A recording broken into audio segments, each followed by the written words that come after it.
एक दिन चिंटू सड़क पर भागता रहता है और भागते भागते एक जादूगर से जाकर टकरा जाता है। जब वह जमीन पर गिरता है तो जादूगर की शक्तियाँ चिंटू के अंदर आ जाती है। वह जादूगर कहता है, अरे बेटा, इतना तेज तेज क्यों भाग रहे हो? अभी मुझे लगते लगते बची, थोड़ा धीरे धीरे चलो। ऐसा कहकर उसे डांटने लगता है। फिर चिंटू माफ़ी मांगकर वहाँ से जाने लगता है। तभी वहाँ एक कार तेज रफ्तार से आ रही थी। उस कार के ब्रेक फेल हो गए थे और वह चिंटू को टक्कर मारने ही वाली थी कि तभी चिंटू के चारों तरफ एक जादुई कवच बन जाता है और वह कार वहीं रुक जाती है। चिंटू बाल बाल बचता है और वह अचानक वहाँ से गायब हो जाता है। चिंटू की शक्तियों का इस्तेमाल होने की वजह से वह एक अनोखी जादुई दुनिया में पहुँच जाता है। चिंटू ऐसी डरावनी जगह पर पहुंचकर चौंक जाता है। तभी चिंटू को एक रास्ता दिखाई देता है और वह उसकी तरफ दौड़ने लगता है। वह रास्ता देखने में बहुत डरावना था और चिंटू अंदर जाने से डर रहा था और वह मन ही मन कहता है, शायद यही मेरे घर जाने का रास्ता है, अब यहीं से मैं घर जा सकता हूँ। और फिर वह अंदर जाने लगता है। जब चिंटू अंदर पहुँचता है तो उसे एक तरबूज दिखाई देता है जिसमें से रोशनी निकल रही थी। चिंटू उस तरबूज को देखता है और सोचता है कि आखिर यह तरबूज किसका है। चिंटू उस तरबूज को उठाने ही वाला था कि तभी वह तरबूज आकार में बहुत बड़ा हो जाता है। वह तरबूज बहुत तेज रफ्तार से घूमने लगता है और एक वाटरमेलन रोबोट में बदल जाता है। वह वाटरमेलन रोबोट आकार में बहुत बड़ा था। वह रोबोट चिंटू की तरफ देखने लगता है। चिंटू उस रोबोट को देखकर बहुत डर जाता है। जब चिंटू रोबोट को देखकर डर जाता है तो वह रोबोट कहता है, तुम्हें मुझसे डरने की कोई ज़रूरत नहीं है, मुझे पता है तुम खो गए हो। मुझे बहुत डर लग रहा है, मैं अपने घर जाना चाहता हूँ। मैं तुम्हें कोई नुकसान नहीं पहुँचाऊंगा। अरे वाह, यह तो बहुत अच्छी बात है, लेकिन क्या तुम मुझे मेरे घर पहुँचा सकते हो? मैं तुम्हें तुम्हारे घर सुरक्षित पहुँचा दूंगा। हाँ ठीक है, चलो चलते हैं। फिर वह रोबोट चिंटू को पहाड़ के ऊपर ले जाता है। चिंटू सोचने लगता है कि आखिर ये रोबोट मुझे पहाड़ पर क्यों लाया है। तभी वह वाटरमेलन रोबोट चिंटू को पहाड़ से खाई में फेंक देता है। चिंटू जब खाई में गिर रहा होता है तभी उस जादुई दुनिया का एक अच्छा रोबोट आकर उसे बचा लेता है। वह रोबोट चिंटू को सुरक्षित जमीन पर उतारता है। उस रोबोट की वजह से चिंटू बाल बाल बचता है। चिंटू को नीचे उतारकर वह रोबोट उससे कहता है, वह एक बुरा रोबोट था और वह तुम्हें मारकर तुम्हारी शक्तियां छीनना चाहता था, लेकिन अब तुम्हें डरने की कोई जरूरत नहीं है, अब तुम बिल्कुल सेफ हो। तभी उसके पीछे वह रोबोट आ जाता है और चिंटू उस रोबोट को देखकर बहुत डर जाता है। वह वाटरमेलन रोबोट उस रोबोट पर पीछे से हमला कर देता है और फिर उन दोनों में एक भयंकर फाइट शुरू हो जाती है। कुछ देर तक फाइट चलती रहती है।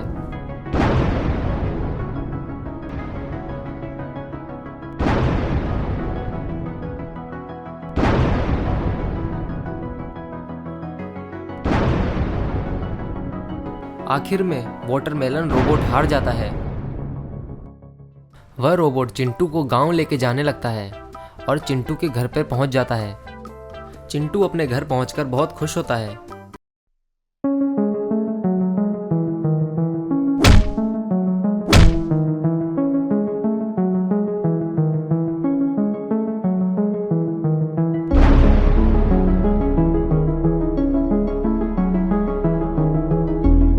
उदयपुर नाम के गांव में एक अनाथ लड़का रहता था।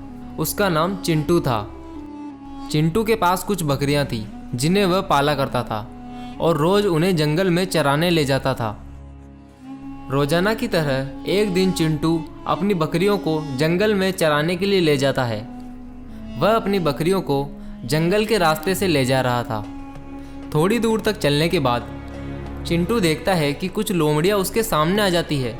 वह सभी लोमड़ियां चिंटू की बकरियों को आगे और पीछे दोनों तरफ से घेर लेती है। यह देखकर चिंटू भी डर जाता है।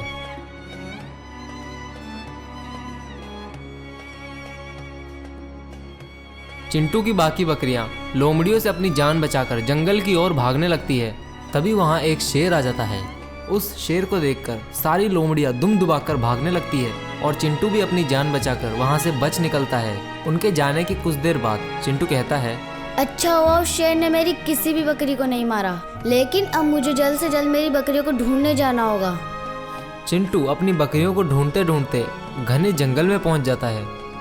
चलते चलते वह एक जगह पर आकर रुकता है। जिस जगह चिंटू खड़ा था उसी जगह आसमान से एक जादूगर आकर उतरता है। वह जादूगर एक रोबोट से अपनी जान बचाकर वहां पहुंचा था और फिर वह यहाँ वहां देखने लगता है कि कहीं अभी भी वह रोबोट उसका पीछा तो नहीं कर रहा है। चिंटू उसे दूर खड़ा देख लेता है। वह रोबोट उस जादूगर से उसकी शक्तियां ना छीन ले, इसलिए वह अपनी शक्तियां चिंटू को दे देता है।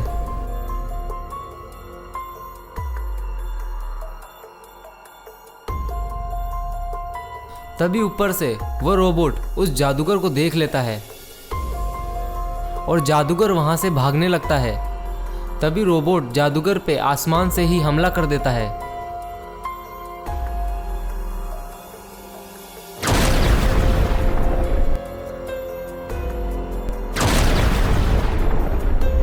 वह रोबोट जादूगर से उसकी शक्तियां लेने के लिए जमीन पर उतरता है और उस जादूगर को यहाँ वहां ढूंढने लगता है। जादूगर उस रोबोट को देख लेता है और वह दोनों एक दूसरे को मारने के लिए भागते हैं।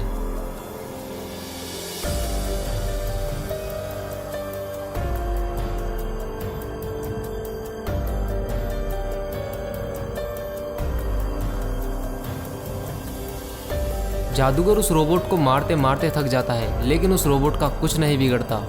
फिर वह रोबोट उस जादूगर पे अपनी शक्तियों से हमला कर देता है और वह बहुत दूर जाके गिरता है। जादूगर को मारने के बाद वह रोबोट वहां से चला जाता है। चिंटू यह सब कुछ दूर खड़ा देख लेता है और वह जादूगर के पास दौड़ता दौड़ता जाता है और फिर कहता है, अरे अंकल, आप कौन हो? और वो रोबोट कौन था जो आप पर हमला कर रहा था? बेटा, मैं एक जादूगर हूँ और वह रोबोट मेरी शक्तियाँ लेना चाहता है ताकि वह पूरी दुनिया पर राज कर सके। अगर मैंने उसे नहीं रोका तो वह हर जगह तबाही मचा देगा।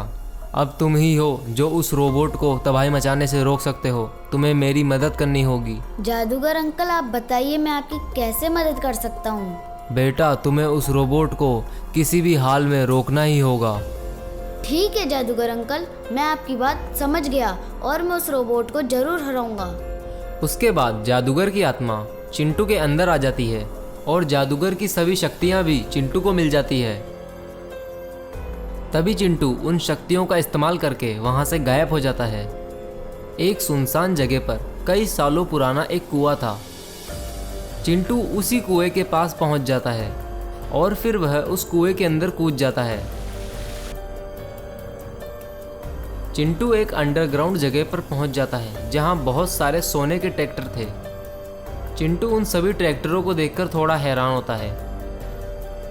तभी वहां वह रोबोट आ जाता है और चिंटू पर हमला कर देता है। उस हमले से चिंटू बहुत दूर जाकर गिरता है, लेकिन जादुई शक्तियां होने के कारण चिंटू को कुछ ज़्यादा चोट नहीं आती।